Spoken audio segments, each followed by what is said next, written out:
Di dalam Lukas pasal 9 ayat 57 sampai 62, Yesus memberikan perintah kepada seseorang supaya mengikut Dia. Namun, jawab orang itu, "Izinkanlah saya menguburkan ayah saya terlebih dahulu." Jawab Yesus kepadanya, "Biarlah orang mati menguburkan orang mati."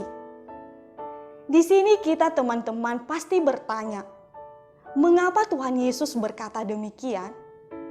Bukankah hal baik seorang anak melakukan kewajiban terhadap orang tuanya? Di lain hal, ada yang ingin mengikut Yesus. Namun, terlebih dahulu dia meminta izin dan pamitan kepada keluarganya. Justru Tuhan Yesus mengatakan, orang yang siap membajak tidak layak untuk kerajaan Allah apabila menoleh ke belakang.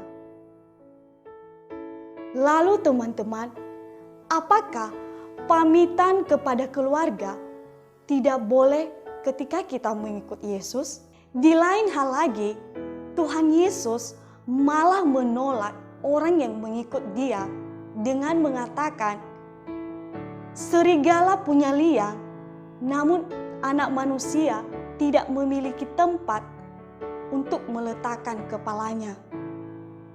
Ini sangat aneh teman-teman. Orang yang ingin ikut justru ditolak, dan orang yang diperintahkan untuk ikut justru memberikan berbagai alasan. Jadi, apakah sebenarnya arti mengikut Yesus?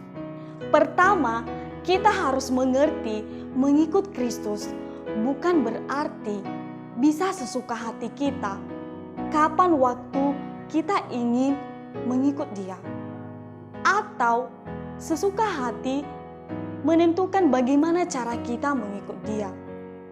Karena mengikut Kristus berarti mengikut Tuhan kita yang menciptakan langit dan bumi. Jadi, Dia yang memanggil kita terlebih dahulu sehingga kita boleh layak mengikut Dia.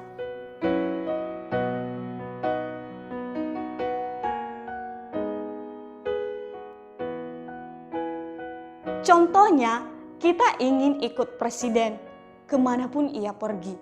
Tentunya tidak bisa, karena kita harus melewati banyak tahap untuk benar-benar bisa mengikut Dia. Terlebih lagi, ini adalah Tuhan kita yang menciptakan langit dan bumi. Kedua, ketika kita mengerti mengikut Kristus itu berdasarkan panggilan Tuhan, bukan berdasarkan panggilan kita, maka kita mengerti bahwa mengikut Kristus adalah keharusan, bukan berdasarkan persetujuan kita. Dalam hal ini, kita mengerti mengikut Kristus lebih dari mengikut presiden, karena ini menyangkut hal penting di dalam kehidupan kita. Ketika kita mengerti mengikut Kristus adalah keharusan, tentunya ada kewajiban di dalamnya. Kewajiban yang harus kita kerjakan. Apabila tidak, akan mendatangkan hukuman. Jadi, kita tidak bisa menjadikan kewajiban terhadap keluarga menjadi alasan kita tidak melakukan kewajiban mengikut Kristus. Karena kita mengerti bahwasanya mengikut Kristus merupakan kewajiban yang paling utama di dalam kehidupan kita. Bukan berarti kewajiban terhadap keluarga tidak penting.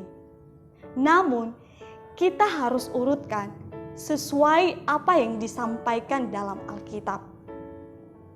Lalu, ketika kita mengerti panggilan dan urutan itu, kita akan mengerti arti mengikut Yesus sesuai dengan yang Alkitab katakan.